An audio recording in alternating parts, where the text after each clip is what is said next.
You know what? I decided, fuck the internet. We're going to take this show and keep it going. Because right now I've got with me Justin Manning. He says fuck the internet too. So we are both here. How you doing, brother? I'm good, man. How are you? I'm doing absolutely wonderful. I was just playing things that make you scream, not just because of the internet, but all the other bullshit going on in the world. Tomorrow's Valentine's Day, all that lovey-dovey bullshit. And, of course, you know, Ted Nugent was at the State of the Union address last night, and goddamn if he didn't hit the nail on the head. What a joke. So yeah, well, you know, it's old Uncle Ted, man. You know, he's I agree and disagree with certain things. You know, politics are weird, man. You know, like Chris Rock said, I'm a little bit Republican about certain shit. I'm a little bit Democratic about certain shit. I'm a little bit in the middle about, so you know what I mean? I'm just kind of a little bit all over the place. You know, I see things from all angles. So, you know, I mean, I think guns are cool and people need them, especially it sucks, you know, to have to put bans on them for people that are responsible with them. You know, on the other hand, it's like, how do you handle an issue where you eliminate the common denominator? So it's just like, you know, all that shit, we can go for hours and hours and hours and hours, and there really isn't an answer, man. You know? Well, and I remember I saw that same thing that Chris Rock did, that show that he did, and I thought that's classic. That's so true, because I think we're all in the same place. Yeah, well, that's the thing. You know, I mean, it's like, how about the fucking, you know, everything party? You know, so I mean, it's just like, to me, it's like, you know, the Bloods and the Crips. Which side are you on? Yeah, and I think we're all, you know what I mean? We're all somewhere in the middle on just about everything. I mean, some of us have our extreme point of views on some things, but for most things, we're pretty much right down the middle. But my question, I mean, and Chris Rock, though, just said the other day that Obama is our father, he is our boss, and we have to follow him. I'm like, bullshit. Right. He's not my father. He's not my boss. You know? Right. I have my rights to... Yeah, to disagree. And I mean, you know, I mean, the whole thing is just like, you know, personally, you know, one thing that I think needs more attention paid to it is, you know, the rights of animals. I mean, you know, you go and fucking shoot somebody in the head and you get life in prison. You shoot a dog in the head, or you cut the head off a rattlesnake in your backyard, and you might get a $250 fine for shooting the dog. Yeah. You know? And it's just like, I'm really into animals and, you know, exotic animals and things like that. And so, you know, to me, you know, I'm more like, I have sort of the Buddhist view where it's kind of like, you know, I'm kind of more like, I think everything's created equally and everybody should chill the fuck out. That's what I think, you know what I mean? So, I mean, there's been a million things, you know, that we could go about, you know. I do think we need to fucking drop a bomb on North Korea, though, or South, whatever it is, whatever one's evil, North Korea, I think it is, with that Kim Jong-il or his kids running shit now. Them motherfuckers are evil. Well, I absolutely agree with you on all of that. So, but when you first started talking about love of animals, I thought we were actually going to be talking about Zakk Wylde for a minute, but, you know. Yeah, well, what do you want to know? That dude's got like 9 fucking dogs. As a matter of fact, he just texted me right now. He's texting me pictures of Fonzie. He's got this obsession with Fonzie, so he collects like all these different pictures of Fonzie doing different fucked up shit, and it's pretty funny, man. Oh my God! Talk about jumping the shark. So, what's last time you and I spoke? You were getting ready to go to the Black Vatican to start recording the new album. Yeah. What's going on with that? Well, basically, we had planned on doing it in the spring, and last spring, and what had happened was. There was a certain amount of funding that we needed to come up with for certain things. Even though, you know, he's charging me anything, you know, he's my buddy and he certainly doesn't need the money, but, you know, there's, you know, you need people, you know, engineers, things like that to run the shit. He don't know how to run it. He just, you know, owns it. So, we hired on his engineer, Adam Klump, which did the Order of the Black record. Because he knows how to run the studio. We hired on Chris Collier, who's our engineer, who did the Prone to Destroy record, or finished it. The first part of it was done in Florence, Italy, and the rest of it was fixed here in L.A. with our buddy Chris Collier at CMC 21, and up at Sound Mountain Studios which is up the opposite direction from Zach's house in a place called Lake Elizabeth. Anyway, so we have these two really badass engineers, and then so it was basically like a certain amount of money we needed to come up with, and we're all broke fucks. So it was like, you know, that kind of played a part, and then like Zach would go on tour and do 2 months in Europe, and then come home. We'd be like, all right, he's home. Let's come up with his cash, you know. And then like that was an issue because we got to come up with merch because we've got 15,000 fucking shows ahead of us. You have to have merch at the shows, you know. So it's just people really don't understand how financially draining being in a real band is, and if you don't have, you know, a serious record label. So anyway, it was just kind of a matter of that, and then boom, he'd go on tour again, and then he'd come home, and then boom, he'd go on tour again.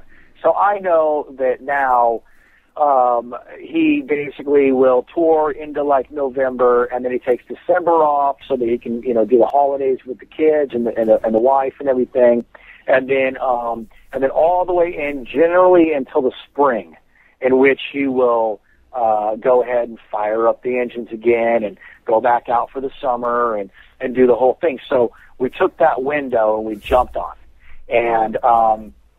And so we went up there about a month ago, and we had done the drums at Sound Mountain Studios, which is where we did the first record, and when he was on tour. And then we took the drum the edited drums. We fixed those all up real bitch. And now keep in mind that everything had been pre-produced. So what we did was, like, for guitar players or techie guys out there, we used, like, you know, Line 6 pods, shit like that. So we didn't have to turn on real amps. We weren't going for the ultimate tones. We were just going to, like, get the songs down on the Pro Tools map, so that we could sit around on them for a year and say, I like this, I don't like this, I want to do this different in the guitar solo, or for John, changed different lines around, and really got to, you know, play with the songs, which was really bitchin', and I will always do my records that way. That is the way to do a record. And so once we were completely satisfied, we went up there to his place, and basically, you know, we play the same gear. Because, you know, he had hooked me up back in the day with a lot of his old shit from the Ozzy days.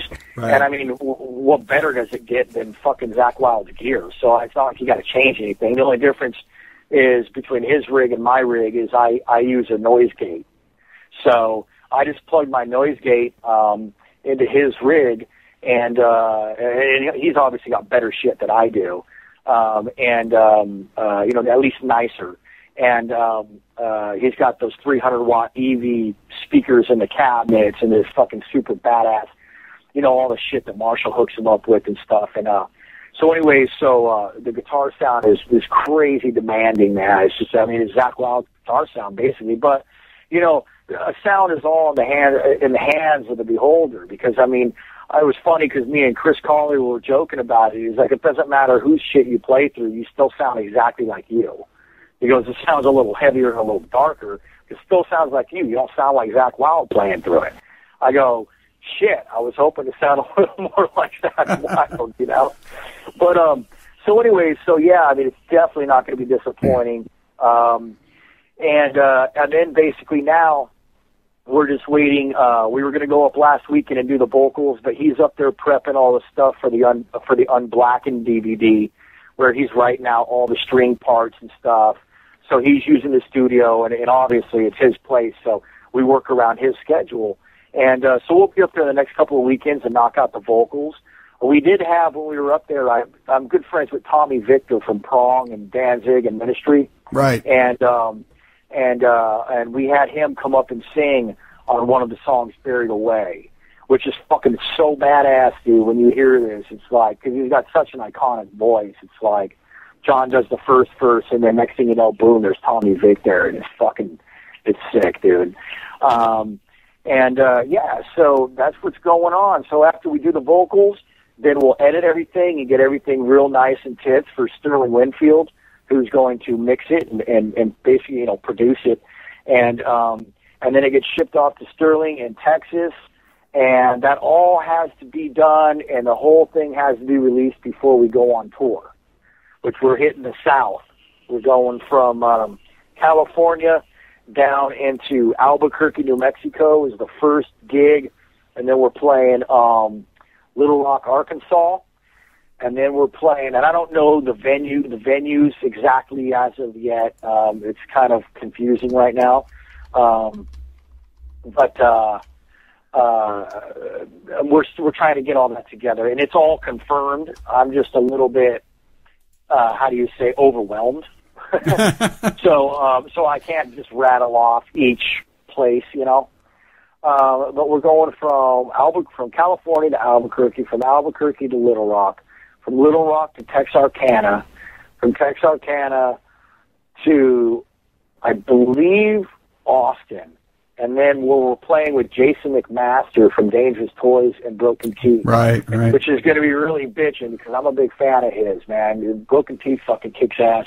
I was a big fan of Dangerous Toys when I was a kid. And then from there we go and headline the Rail in Dallas on that Saturday night with fucking Hellgoat, which I don't know if you guys have heard Hellgoat. Oh yeah, we're big fans around here of Hellgoat. As a matter of fact, we need to get them on the air. So, without a doubt. Well, if you don't know him, I can hook that up because Jalapeno's a great guy, man. The singer, he's a fucking super dude. But yeah, I mean, those guys kick ass. So it's going to be us and them, which is going to make for a killer show. And I'm not sure who else is on the bill. And then from there, I believe we go to Amarillo, and then Middleton or Midtown or something like that. I'm dropping the ball on that. And then we finish it all off with the Trifecta Bike Rally in Phoenix, Arizona. Oh, nice. Where we're headlining this like biker fest kind of deal. And then we come home, and so we just launched a Kickstarter yesterday. So for anybody listening, you can find the Kickstarter links on our Facebook page or any of our personal Facebook pages. We've been pumping it a whole bunch. We ask everybody to share it. If you don't have much money, you can pledge as small as $1 all the way up to $500, where for $500 you either get a night out a night at the Rainbow here in Hollywood with the whole band, or if we're in your town on tour, we'll give you the VIP treatment, where you get to hang out in the green room with us, and we'll give you a laminate and everything, and hang out with the band and see what it's like to be in Crown by Fire. We've also got like a guitar that you get for like I believe it's a one-time only $350 pledge.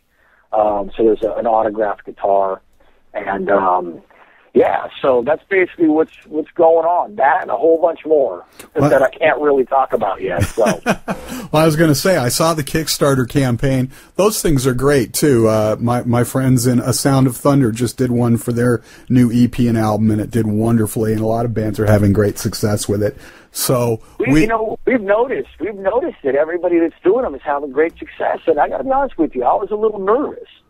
I was like, people are just going to give us their money, and then I was explained that no, they get T-shirts, they get swag, they get stuff for their pledges, and so on and so forth, and so once I kind of started, we started looking at other people doing it, we're like, this is a good idea, and it seems like people are successful at it. So the cool thing is too is that you can actually overshoot your pledge goal, right? Which would be fantastic to make more than we're asking, because you don't want to ask for too much, because then you look like an asshole. And also, if you don't make it, then nobody gets their shit, and you don't get any of the funding. So, right. What we're asking for is like the bare minimum of what it's going to take. But we need as many pledgers as possible, for sure. Well, I think the reason they're successful is because you got all these people out there that are stealing the music and stuff like that, but then you do have the really supportive fans. And in this day and age, because the whole mystique of the rock star is long gone, there will never be another Led Zeppelin or something like that again. Right. The big thing now is being close and connecting with the musicians, and you've been very good at that. You're very good at connecting with your fans and stuff. But this, in a way. This, in a way, brings them... You're like the third person to tell me that today.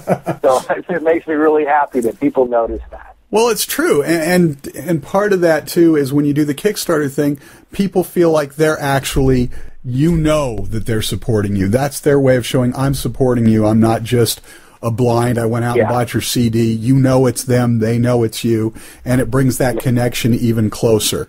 Absolutely. And we do know, because we can see their names, we can see who did what, we can see everything from the inside of a Kickstarter. It's even called what's called a dashboard, like you would have in a car, and it shows you all these like graphs and stuff like that, like, you know, that show you who did what and what's working, and it's really bitchin', man.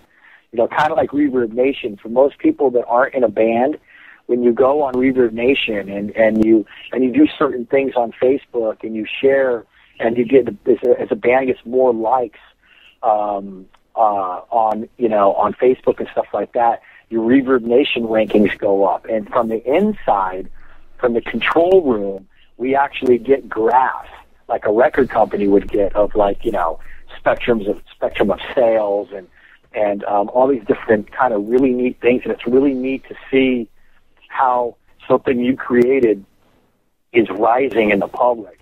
And right now, we're absolutely on fire. I think we got 1,000 likes on Facebook in one day in the last, 24 hours, which is fucking unheard of. That's incredible. I mean, we're right next to, on Reverb Nation. I mean, I don't know about right now, but a week ago, we were in between Skrillex and Huntress. And Huntress is on, Napalm, Nuclear Blast or whatever, or Napalm Records or something. Napalm. But, you know, they're touring all over the world, and Skrillex just won, fucking 12 Grammys or some shit. See, you know what I mean? And there was a buzz. Now, if you did a topless shot and you had breasts like Jill Janis, I'm sure you would jump 1,000 more just like that. You know? Well, I know her. We've actually... we've done some shows for her, and actually it's really unfortunate because before they got picked up, you know, they're from here in LA too, right? And we have a lot of the same mutual friends, and everybody kept saying, "You guys need to play with Huntress." Kept telling Huntress, "You guys need to play with Crown Like Fire." They offered us not one but 3 different gigs, maybe even 4, and every single fucking time we were either out of town on tour, or one of the other ones, I was on tour with Danzig doing the Legacy tour where he did the Misfit stuff with Doyle and Tommy Victor and all that shit. Right. I was out doing that, so we couldn't play that one, and it was just like, we've tried so hard to play with them, and every time something comes up, and it's been really frustrating. I feel bad. It's like, you know, it's like, fuck, we want to play with you guys, you know. And, but anyway... So yeah, so socially, you know, it's really taking off, and I think that, you know, I mean, again, going back to Zach, you know, I learn a lot from him, watching how he interacts with his fans, you know, seeing how he, you know, posts, you know, he's on Instagram, he's on Facebook, he's on the guitar apps, he's on all this shit, and he's talking to them. You know, and he doesn't maybe not have a straight up conversation with each individual, because he'd be there all fucking day if he did. But, you know, people do have a direct connection, and, you know, I started to kind of have the problem where, you know, I wake up in the morning and there's 25 inbox messages. Mm-hmm. You know, I can't answer all 25, but I do try to answer all the stuff that's on the wall. You know, and I can interact with people that way. I cannot carry on, you know, 25 conversations on an inbox. typically because the conversations always end in like another question. Yeah. So that gets to be a little bit overwhelming. That's like talking to Dia. Yeah, right. Yeah, every time I talk to Dia, it's like, okay, babe, I got to go. She's like, okay. By the way, did I tell you this? No. Right. I love you, Dia. I know. Yeah, I just talked to her today. I know. But so yeah, so it's like, but I really try to stay as connected as possible, and if I didn't have to work, I would probably be able to do it even more. But I still have a day job, believe it or not, and I have a really bitchin' day job, and my boss is really cool about my my career and what I do and stuff like that. But there is a line that I have to draw in the sand of how much I can pay attention to, my music career and getting what's need to be fucking done at work, period. Right, you still got bills to pay. So. Fuck yeah, I got bills to pay. I got 2 little kids, a pad, a car payment, just like everyone else. The only difference between me and everybody else is that when I get off of work, I don't get off of work. I go back to work. I go to my other job, whether it's rehearsal or whether it's a gig. We're talking traveling 20 miles, each way to rehearsal, plus the rehearsal fees, plus, goddamn, you can't rehearse without beer.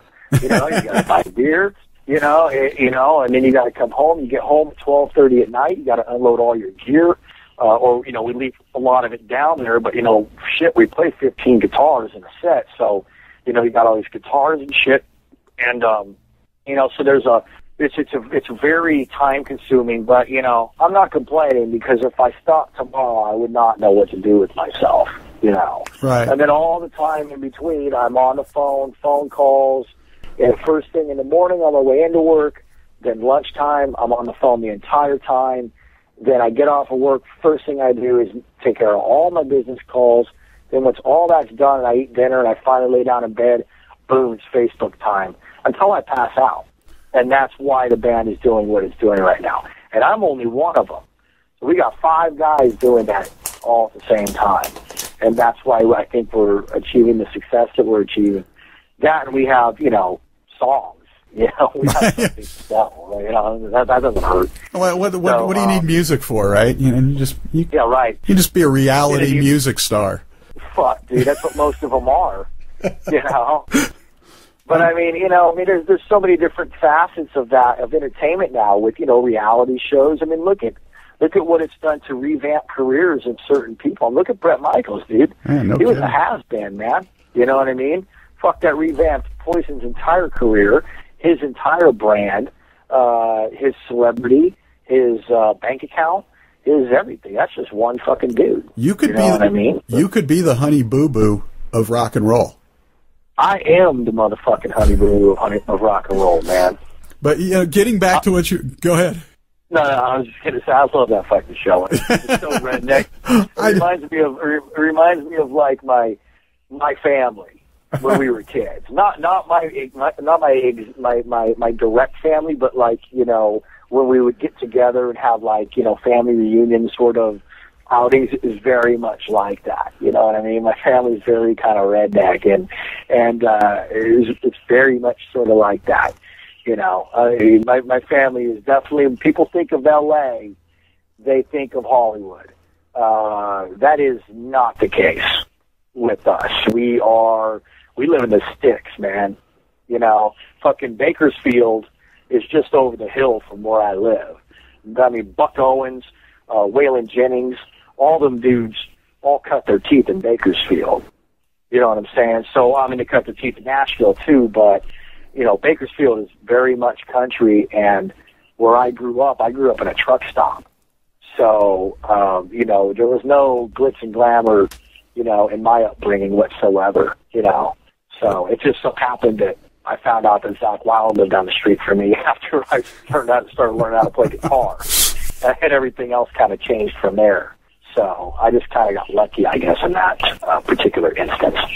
It's kind of scary, though, when reality stars, these people with no talent, no nothing, have become the icons of America, I mean, that's you've got to wonder when other countries look at us, aside from all the other bullshit they hate us for, we look like we got to be the dumbest country in the world. Oh, dude. It's unbelievable. You know, I mean, when somebody like, you know, myself, who's been, you know, pounding the pavement for years and years and years and years and arguing with, you know, parents over whether or not, you know, I should give it up and fucking, you know, get a real job and stuff like that, and you know, and you know, all the problems that it's caused, and you know, the cons of it. There's definitely the pros to it, but there's a lot of cons, you know. And when you have made it as far down the road as I have, I'm 34 years old. I've been doing this, so I've been playing since I was 10. And I was serious at 12. I mean, dead set on what I wanted to do. So you're looking at, you know, 20-plus years of fucking really, really hitting it hard. And, you know, I rent a fucking room. You know what I mean? I ain't got shit really to show for it. I got a bunch of really bitchin' guitars and some famous friends and things like that, you know, but it's not like, you know, and then you watch TV, and you see some fuckhead go on American Idol and suck on purpose. Well, not on purpose, but they get a deal just because they're so fucking lame. Like that Chinese kid of 5 years ago or whatever. Yep. You know, William Hong or whatever that was. What the fuck? This guy's got, you know, 10 million followers on Twitter, and I got 270 fucking 3, and I've toured the world with Ozzy. You know what I mean? Like, what the fuck is going on here? And that's, you know, if it was 1983, I'm pretty sure I'd be a multi-millionaire right now, you know, but it's not.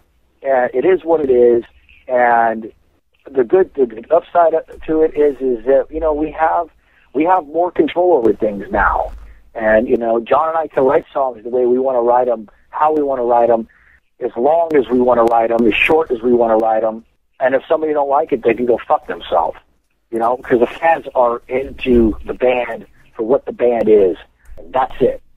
And there ain't no sugar. That's what it's supposed to be about. Exactly. That's the way it should be. It's a good part of the internet and all that kind of stuff. You know what I mean? So, you know, that's basically, you know, that's what we got going on, man, as far as that. So, you know, but it can be very, very frustrating at times. Yeah, very frustrating when a Kardashian bowel movement gets more notice than, you know, a talented musician. So.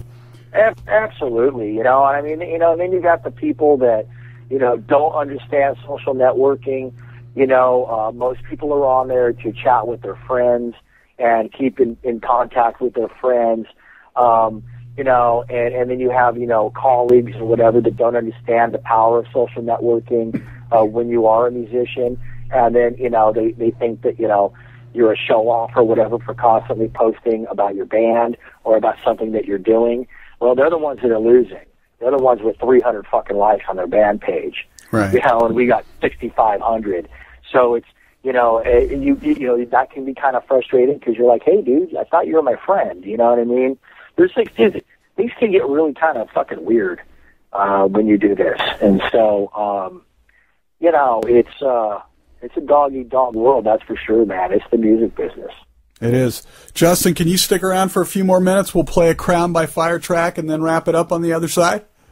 Absolutely, man. All right. How about we get a little Crown by Fire up in this shit? How about Vulture with a Rifle? We'll be back on the other side. Metalholic Radio. Yes, and we are back here on Metalholic Radio in the Asylum. Joining us tonight, the master himself, Justin Manning, Crown by Fire. He and I were just chatting in the break there while you guys were banging your heads and snapping your necks about in this day and age, you know, does it make sense to continue putting out full albums, or do you do what Down does? Their new album, they're breaking it up into 4 different EPs, or just release internet singles, digital singles. What are your thoughts? Yeah, well, I mean, basically, you know, just so to clarify here, what we're doing right now at the Black Vatican is not a full record. It's 4 songs. And basically, you know, we had in mind to do 4 songs and then put them out, and then do 4 more songs, and then put them out, just like what Down's doing, because doing a full record is a very labor-intensive thing that is also very financially draining as well. So it makes more sense to go and bust out 4 tunes, make them really sick, the 4 best ones you got, make them sound really bitchin', put them out as singles. So you're basically, because you're only going to get, you're lucky if you got 4 singles on a fucking record, period. So why put all this filler? You know what I mean? Even though personally I'm prone to destroy the quote-unquote filler songs are my favorites versus the singles. But nonetheless, so that was the original intention, and this whole thing has kind of spiraled and gotten bigger and bigger and bigger and snowballed into this like kind of crazy thing that's happening, you know. So so what I kind of want to do is I kind of like what Down's doing. I kind of want to put out a thing with this one with the 4 really heavy tunes on it, and then maybe hit them, you know, completely left field and do like 4 all acoustic, you know. I was a really big, I still am a big fan of Guns N' Roses, and that's really what got me playing guitar. And I remember when GNR Live came out, I'd never ever heard anything like that. I was like, there's 4 live songs, and then there's like 4 acoustic songs. I remember the song One in a Million. I always thought sounded really cool because Duff and Izzy were on acoustic guitars, and then Slash was on an electric that was slightly distorted, and then there was like a drum set. And I thought that was really cool and really fucking heavy sounding. So that was kind of something that's been in the back of my mind. Plus, I play piano, so and I'm a big fan of like Elton John and Billy Joel and all that kind of piano music. So I was thinking of writing some stuff like that, and just kind of really, you know, show everybody, you know, really what Crown by Fire is really about. We actually at one point started fucking around with Benny and the Jets by Elton John. That would be and it's a really, really ass-stomping, heavy version of Benny and the Jets. And John and I both being huge Elton John fanatics. And that was really interesting thing, you know. And right now we've been jamming on Accident. I started playing Sweet Leaf a few months ago by Sabbath, and everybody just jumped in, and it just hit really hard, and the magic was there. So we're gonna be jamming that tune live on this upcoming tour. We're gonna be doing some Sweet Leaf. You know, so I just, you know, I think that the cool thing about breaking it up like that is, you know, you can just do whatever you want. Certain people are going to like it, certain people aren't. Doesn't matter, you know what I mean? Like, we write what we want to write, and that's the way it's going to be. You can like it or hate it. You know, it's what it's going to be. It's the kind of band that it is, you know? Well, but we'll always write the heavy shit. I mean, I can't even pick a guitar up without playing blistering fucking metal. So, you know, it's just the way it is. See, when I was growing up and I used to get in the shower and I'd be banging my head to whatever song it was, I don't care how light it was, whether it was Elton John or something like that, I'd always add in these head-banging riffs in my head of how I would rock the shit out of it. And I think we all did, you know? So, but... Yeah, and you told, I mean, there's only 12 notes. You know, I mean, you play the same, you know, 3 or 4 note pattern of any song on a Les Paul through 2 fucking Marshalls, you know, completely oversaturated with distortion. It's going to sound heavy, you know, unless it's a super happy song, then it's going to sound happy and heavy, but it's still going to sound heavy. So, you know, I mean, it's just, you know, that's the way that I look at it. Music is music. I mean, I listen to, on an average day, I don't really listen to metal, man. I listen to, like, Thin Lizzy and, you know, lots of Zeppelin. Then I'll go over and I'll listen to a bunch of, like, outlaw country. And I've even been known to like some gangster rap. I did grow up in L.A., and that is part of the culture out here. And I know for most metalheads that's, like, sacrilegious, but, you know, to us in L.A., and I don't know if I speak for the rest of the country, but for us in L.A., it's kind of one and the same for my generation. In my mind, Tupac is just as heavy as Phil Anselmo. It's just kind of like the black version. Yeah, it's a different thing. And most people, most heavy metal people don't look at shit like that, but I do, because music is music, you know. But I mean, fuck, today I think we even listened to, me and my buddy at work, we listened to the latest R. Kelly record, which isn't what you think it would be. It's more like Marvin Gaye, which I'm a big fan of, and Sam Cooke I'm a big fan of. And so some of the old R&B and stuff like that, I'm a melody hound. So anything with a really great hook or a really great melody, somebody with a really great voice like Prince, you know, can sing in ranges that most men can't. Right. And he's a phenomenal guitar player. And he plays every instrument on his albums. And so you take that into consideration, you listen to it, you're like, holy shit, this guy's fucking crazy. So, I mean, you know, but you won't catch me listening to a shreddy Steve Vai album or, you know, any of the neoclassical stuff or any of that kind of stuff. But, you know, I fucking love me some Slayer, man. You know, Pantera, Down. You know, I like the very sort of, when it comes to hard, heavy music, I'm more of a fan of like the sort of Southern Americana heavy metal. Right. Pantera spin-off bands. Well, Hellgoat, who you mentioned a little bit ago. Fuck yeah, dude. Man, those guys are sick, man. I assumed that by their name, and that's what I get for assuming, that they were like a thrash band. And then my friend Shantara, who, you know, Dimebag named her, she's a photographer down there in the Dallas area, and she's old school Pantera. Went to high school with those guys, with Vinny and Dime down there in Pantego and Arlington. And she had kept talking about Hellgoat, and she posted their video, and I said, fucking, you know, I'm going to listen to them. And I pushed play, and I was blown away. They were totally not a thrash band. They were way more like us. But they have, their vocals are different. And, but really cool for everybody out there listening. Go and check that band out. They're going to be big, man. Yeah, they've definitely got that Southern, that Texas Southern groove thing going on. So yeah, sick, man. And I love that. You know, I mean, that's what we're doing, you know, but we're in LA.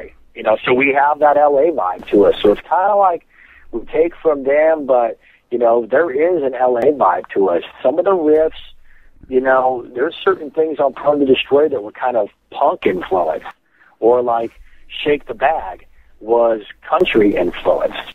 If you listen to the first riff in Shake the Bag, that came from a country lick, you know, that I play on guitar because I'm really into country guitar playing.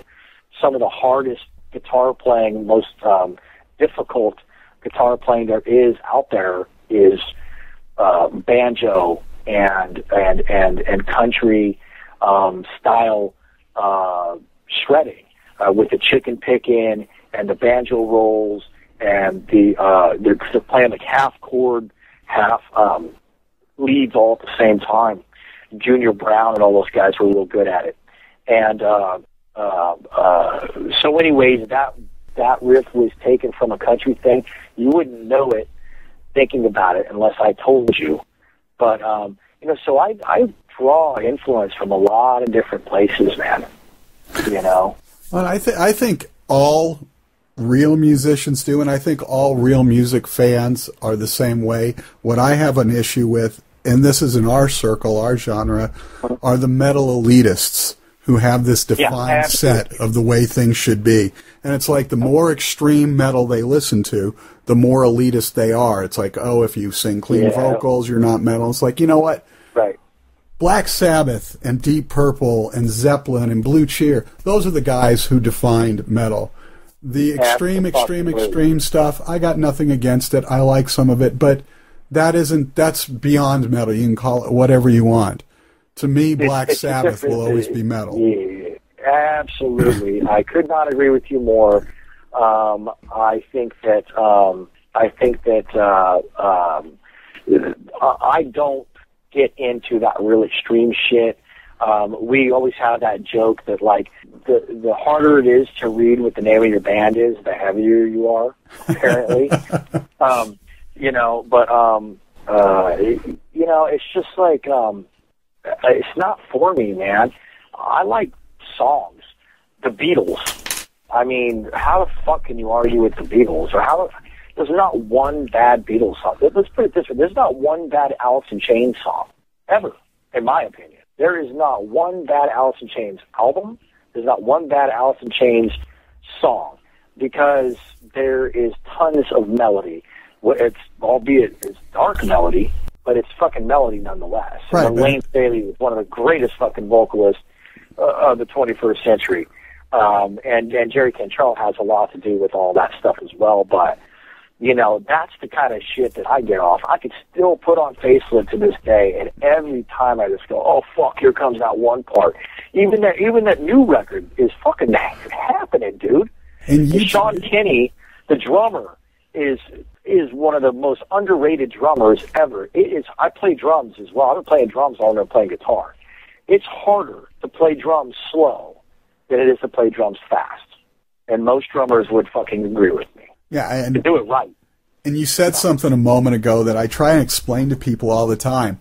When you write something that stands the test of time, something that lasts, the songs that I grew up with in the 70s, because I'm like a decade before you still, these are the songs you listen to, and you wait for those moments where the guitar is going to do this little trill, or the drum's going to do this little fill, or the vocal's going to soar at this one spot, and you wait on it. Journey, yeah, all that shit, Boston and Journey and fucking, those bands, or Rush, man. The 70s music is the best to me, man. Well, and speaking of which, tonight before you got on, I was talking to Biff Byford of Saxon. Are you a Saxon fan going back? You know what? I'm on the fence with it. It's a little bit kind of, I am and I'm not.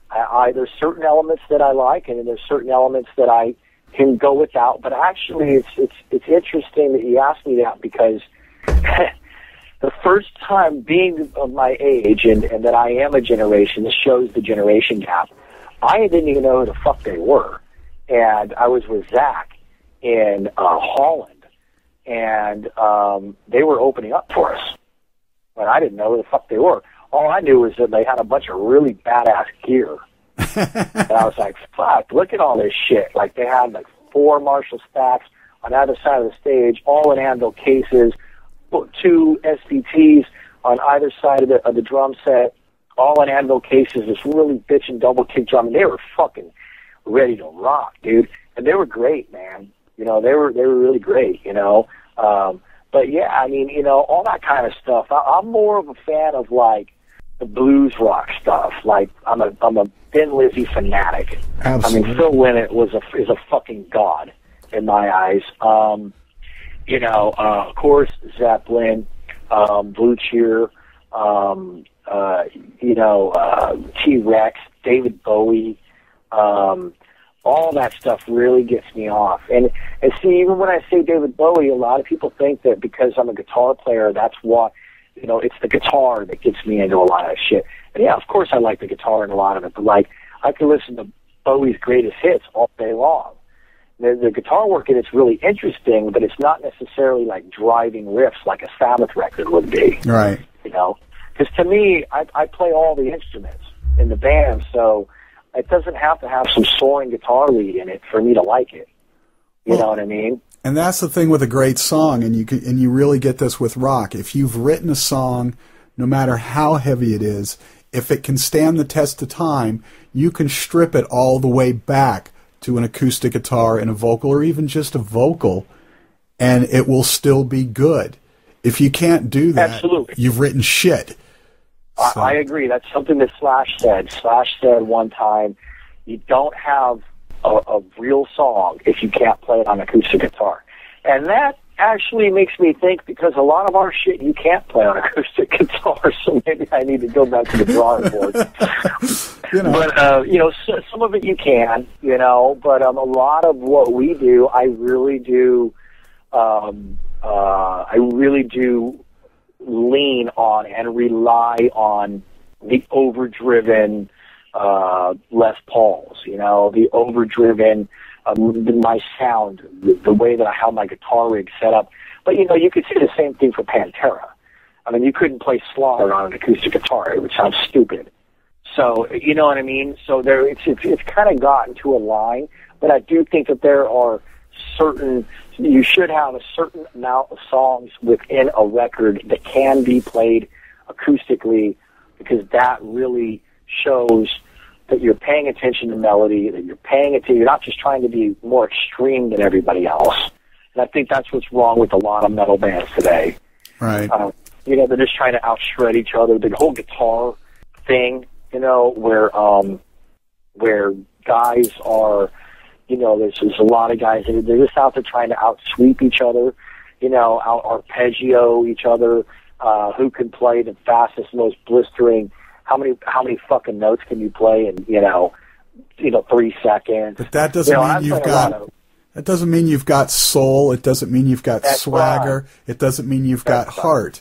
That's cold and impersonal. I mean, it's great if you can do it, but if you don't have the other shit, who cares? No, exactly. I mean, it's like, you know, nothing against Yngwie. You know, I mean, Yngwie's a fucking phenomenal guitar player, but it doesn't really float my boat. And I toured with him.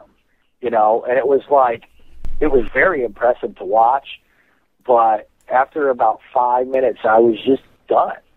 And it's weird to say that, you know, somebody like me would have somebody like him in front of me every night, and I could watch him for free 40 nights in a row. And, you know, there's probably a lot of guys out there that would fucking kill to be able to do that, but it just didn't float my boat. I'd rather watch Slash. Oh, you know? Yeah. You know what I mean? Like, I'd rather watch Slash, you know, dick around with the pentatonics and play the blues. It's more my style. So even though I play really fast, I kind of purposefully don't expand my horizons too much as far as what's possible on guitar. I have my friend Greg Harrison is one of the most phenomenal fucking guitar players you will ever see. He's in a band called PDP. Any of you out there listening, look those guys up. They're like the next Meshuggah. And he's the shred technique teacher down at MI. And he's like fucking unbelievable. He's playing like, 10-string guitars and, doing sweeping arpeggios, and it's very fucking impressive. But, he's really good at that. And I'm really good at what I do, and we have a mutual respect, and we can sit down and talk about guitar all fucking day long, and we do. Well, you, Zach, Slash, guitar players like that, you guys are about feel and emotion, and that's right. That's at the bottom line. And taking us 360, when I was talking to George Lynch not too long ago. We were talking about, I was not George, I talked to him later. When I was talking to the guys in Adler's new band, Jeff Pilson, that's what connected George Lynch. Jeff Pilson from Dokken produced it, but they were talking about. I know Pilson and I know Lynch. There you go. That's how I toured with Yngwie. Not to cut you off, but Lynch lives down the street from Zach, and I live down the street from Lynch. So we all live within like a mile of each other. Yeah, I never knew he and Warren DeMartini switched places in Rat and Dokken for a little while, for a few weeks. Yeah, isn't that crazy? Yeah, it's weird. It's so incestuous. But anyway, getting back to my point, when they were recording the Adler album, Slash came in and played on a track, and he just plugged into the rack, for Jacob button, and it sounded exactly like Slash. It takes it back to what you were saying. It's like, it doesn't matter whose rig you plug into, the magic of your sound is in your fingers, whatever guitar you pick up, whatever you do like that. So last thing before we get out of here, because it's almost time to unplug and unwind for the night, they had the Grammys or the Shammies, whatever you want to call them. They're about as useless as the fucking Rock and Roll Hall of Fame. But this year, a lot of great bands in there, Meshuggah, Megadeth, Anthrax, I can't remember who else, Hailstorm won it, and of course everybody's all the metalheads, the elitists are immediately on Facebook, it's just because the bitch has tits and this, that, and the other thing, and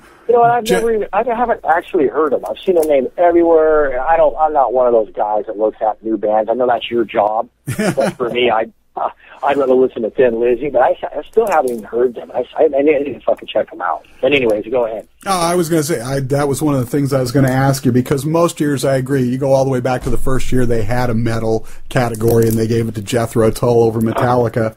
But I was really disappointed with the elitist sort of snobbery this time, because it was like all the bands that were on there were great, for sure. I'd love to see Anthrax and Megadeth and all those guys get a Grammy at some point. But I thought this year that performance by Lizzie Hale, especially her vocal performance and that song and everything, just beat everybody else out. And I thought they deserved to win. But it's a shame that everybody just thought, well, because these guys have been screwed every year, it's bullshit that just because there's a chick up there that she got it. I'm like, she's the first woman who's ever won one in that category. And then you got to shit on her about it. Yeah. You know, the thing is first off, and you know, answer me on this, because I don't know. There is a metal category on the Grammys. Yeah, there is. The first year they gave it to Jethro Tull over Metallica, but okay, I remember that. Yeah, and it's just been bullshit ever since. And to an outsider, I could see why they would say that, especially if they don't listen to any of the new bands, because there aren't very many good ones. That was one of the things I was going to ask you. How do you deal with it? You go into a studio, and I'm sure you use Pro Tools to some extent and everything, but how do you deal with it going out on the road and seeing all these bands that are a bunch of kids who don't even know what being in a studio is? All they know is cut and paste. Here's a riff, here's one drum line, I got a song, and I can barely get my guitar out of its case. Yeah, a lot of them are doing that too. And a lot of them are getting these deals and touring Europe, all because they're part of a sort of trend that's happening. And here in LA, we had a lot of that happening in like Orange County and stuff like that, where these weird, like these fucking like goofy skater punk rock sort of slash metal kind of cute little tattooed boys were getting fucking deals. You know, and us that have been out there slaving our asses are just kind of getting overlooked, you know. And that shit gets really annoying. I mean, but, you know, in the end of the day, I don't pay attention to any of that at all. Bottom line is, I just write what I want to hear, you know, and I know that there's a massive crowd out there that wants to hear a band that's influenced by Pantera and Sabbath and Motorhead and Alice in Chains. All the good ones, man. You know, and that's what we're about. We don't try to reinvent the wheel, and that's why we've titled it, you know, Classic American Metal, because that's what we're trying to really bring back to the forefront is music that's important. You know, music, I call it forever music. You know, music that will stand the test of time, despite what the trend is. Right. A song like, fucking AC/DC, dude. Oh, you know, they got 25 fucking albums out. They all sound exactly the same. That's because they're badass. Yeah. You know, they never changed for anything, ever. No. And they're still on the radio every day. Classic riffs. That's classic riffs. Every time I hear that first riff for Cat Scratch Fever, I swear to God my dick gets hard, because people just don't write it anymore, you know? Absolutely, man. Hell, every time I pick up the guitar, I play that riff. Just because it's so badass, you know? Or Ozzy, man. You know, the stuff that Ozzy's done, you know? For me, and nothing against these guys, but, you know, the Korn, movement, there's a lot of copycats, a lot of guys, all of a sudden had dreadlocks and baggy pants and this and that and the other thing. I never really fell for it, man. Maybe a little bit in the beginning. It was like, well, is this what's going on? I was really young, but, I always just went back to my roots, man, and now I know that that's the right thing to do, and we're just trying to write music that really has that classic quality, and that's why we did that cover of Blue Oyster Cult's Burning for You. We wanted to show kind of where our roots are.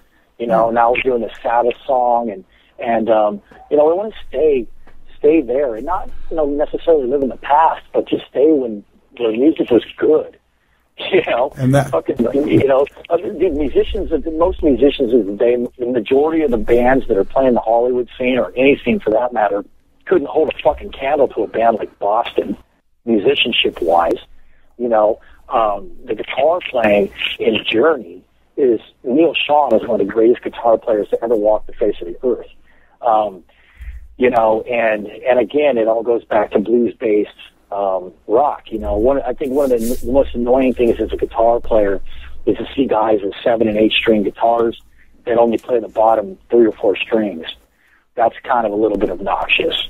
You know, it's okay if you're Greg Harrison and you're fucking playing 10-string guitar and you're playing all 10 strings within fucking half a second. You know, that I can get. Okay, you need all 10 strings because you're that fucking good. But, you know, somebody who can't, you know, play a blues solo on a string, running around with an 8-string, doesn't make a whole lot of sense to me. Not impressive at all. Against them, maybe that's their thing, but it's just not, it just doesn't float my boat. So there's a lot of that kind of shit going on. But hey, whatever, man, whatever makes someone happy, as long as they're having fun playing music, that's good for them. As far as the industry goes, yeah, it's a little frustrating, but, you know, we'll stomp their ass, period. You know, play with us. You know what I mean? Come see us live. You'll see for yourself. Absolutely. You know, we're playing on all vintage gear, man. You know, just old Les Pauls, old Marshalls. You know, the only thing modern about them is the pickups. We got EMG pickups in them. Other than that, it's the same shit Thin Lizzy played on, man. Same shit Zeppelin played on. It's the same shit. It's the classic traditional shit. Justin Manning of Crown by Fire, thank you so much for taking the time to talk with us. It's always a thrill to have you here. Next week, Crocus, Mark Storace is going to stop by, talk with us about their new album. Hopefully soon we will have some new Crown by Fire here on Metalholic Radio for you. And we're going to get out of here, leave you with Long Stick Goes Boom. Famous last words from you, Mr. Manning. Definitely you will be hearing the new stuff within the next, let's say, month and a half, 2 months, 2 months max, because it's got to be out before we go on tour. So you will be hearing the new stuff very, very, very soon. And it's going to knock your dick in the dirt, I guarantee you. Awesome. And we are out of here. For Justin Manning, Metalholic Radio, I am Quasimojo, and you are about to get hit with the long stick that goes boom.